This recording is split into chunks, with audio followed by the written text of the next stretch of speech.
After a week of jury selection, today it was finally time for opening statements, and it turns out the prosecution and the defense do not see eye to eye. The prosecution arguing that Trump's alleged scheme to keep an adult film actress quiet is election interference, pure and simple in those words. Trump defense lawyer Todd Blanche told the jury that the former president, though, did not violate the law. That's right. This is a classic case of the state of New York versus a nuh-uh. Oh, no, we didn't.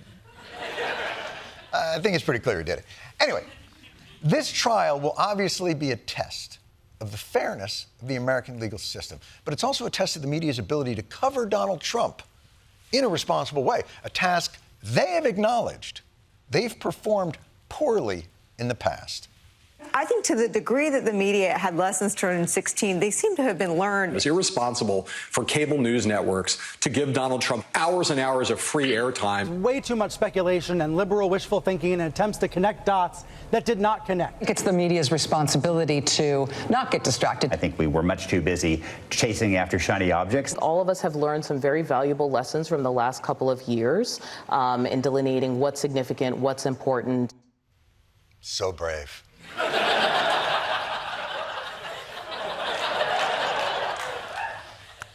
Well done. And I think for this trial, we will see the seeds of that introspection bear fruit. Or we will learn that learning curves are for pussies.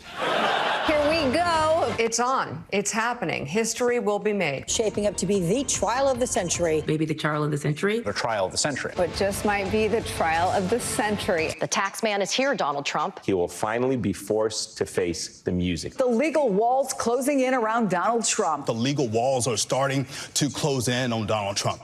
Yes, this time, Mr. Bond. It truly is your doom. Now, if you'll excuse me, I'm going to leave this room. Obviously, when I leave, I'm not going to press this button right here that opens all the doors and dismantles the killing machine I've established. Don't follow me, Mr. Bond. Perhaps if we limit the coverage to the issues at hand and try not to create an all-encompassing spectacle of the most banal of details, perhaps that would help. You're looking at live pictures in New York City of Donald Trump's motorcade. It's about a 20-minute drive between Trump Tower and the court building. Trump leaving Trump Tower on 5th Avenue. They're now making their way across town along 57th Street. They just crossed Park Avenue, making their way up towards Lexington Avenue. He's heading down the FDR To the Manhattan courthouse on Chambers Street. arriving at this intersection of American history with defiance.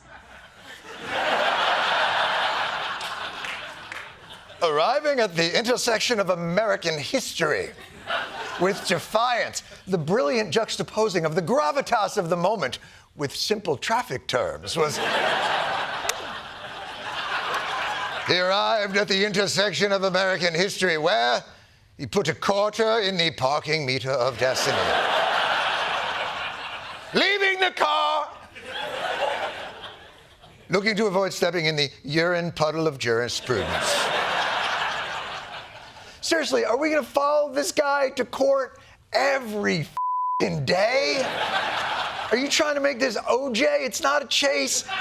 He's commuting.